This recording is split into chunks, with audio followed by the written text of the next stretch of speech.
just say a few words. We all know how tragic this has been, and I find it very hard to find just the right way to put it. People are really working hard. People have suffered, and so many people from so many different places and backgrounds and services have pulled together. And I can say thanks to the firefighters, the first responders, and thanks to the federal government. FEMA's been terrific, and I really appreciate the President himself being here and putting the focus and the spotlight on probably the worst tragedy that California's ever faced, at least from a fire situation. President Trump. Well, thank you, Jerry. And I just want to also thank FEMA, law enforcement. You folks have been incredible. First responders, the firefighters. They're out there now. They want to be got a lot of territory to cover. Still going very heavily. There's a big area of very intense flame right now that's next to a very explosive area, wouldn't you say? I mean, it's a very big problem out there going, and they're fighting like hell. We've never seen anything like this in California. We've never seen anything like this here. It's like total devastation. But again, I want to thank everybody, and Brock is going to give you a little presentation as to where we're going, what we're doing, and how we're doing it. But again, the men and women that are fighting this fire are incredible. You know that more than 70 people are lost, are gone. And we're looking for hundreds of people right now. There are literally hundreds that they're looking for. And hopefully that's going to be a good conclusion instead of a bad conclusion. Maybe they left and maybe they're with their loved ones somewhere else, so we just don't know about it. But they're looking for hundreds of people. And we'll know the answer to that over the next 48 hours, I think, for the most part.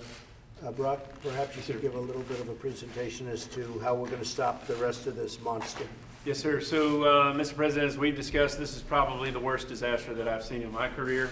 It's going to take a partnership at all levels of government, not only helping the governor achieve his response and recovery goals, but also it's the time for neighbor helping neighbor. That's what's most important. FEMA is on the ground. I've been here since Tuesday, making sure that we have full situational awareness on how to help the state achieve what needs to be done when it comes to the firefighting, but also the taking care of people part, the mass care issue. So we have set up disaster recovery centers where we're also asking people to call 1-800-621-FEMA or go to disasterassistance.gov to register. To this point, as of this morning, I think we've had over 12,000 people already registered into our assistance system, and we've handed out close to $3 million directly to those who have qualified for assistance. Obviously, the firefight is the main priority in taking care of people and making sure that we can get people transitioning out of shelters into longer-term homes. And then we're also working with Mark Gilladucci in the state of California, who's done a tremendous job making sure that we help them understand how we're going to do debris removal and get the infrastructure back up so that we can start to help communities like Concal and Paradise strive for a new normal. So with that, I think it's time for us to turn it over to the incident commanders fighting the fire. Mr. President, if I can turn you. So this is a progression map of the fire. The blue was the very first day when we experienced the most significant damage. Obviously, it went almost 55,000 acres within the first 12 hours, and almost 8,000 structures were burned in that time. So communities of Concal, Paradise, which I believe in Miguel, were all part of that. There are still significant challenges with the Feather River drainage and the weather we receive in there, the winds, and the red flag warning is still coming this weekend. Absolutely.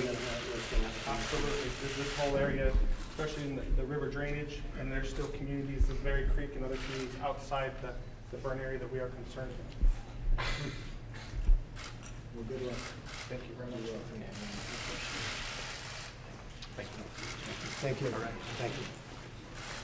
Mr. President, you see the role of climate change in these fires that we've seen in California recently? Say it. The role of climate change in these fires in California? Well, I think you have a lot of factors. We have the management factor that I know Jerry's really been up on and very well. And Gavin is we're going to be looking at it together. And right now that seems to be a very big problem. And we're going to get that problem solved. In the Farm Bill, we're putting quite a bit of money, about $500 million in the Farm Bill for management and maintenance of the forests beyond this area. But really management, 500 million. That'll be in the Farm Bill. We just put it in. Farm Bill's moving along pretty rapidly for our great farmers. But we have a new category, and that's management and maintenance of the forest. It's very important. I want to thank you folks over there, right there, law enforcement. Great. Great job.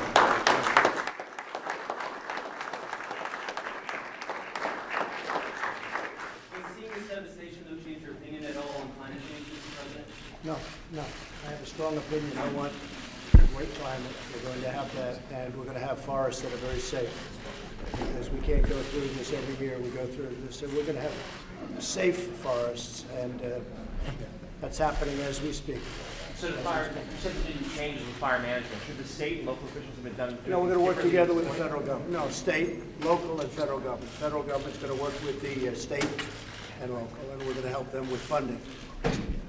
And it's going to take a lot of funding, I will tell you. Should they have done things differently before this point? A lot of things have been learned.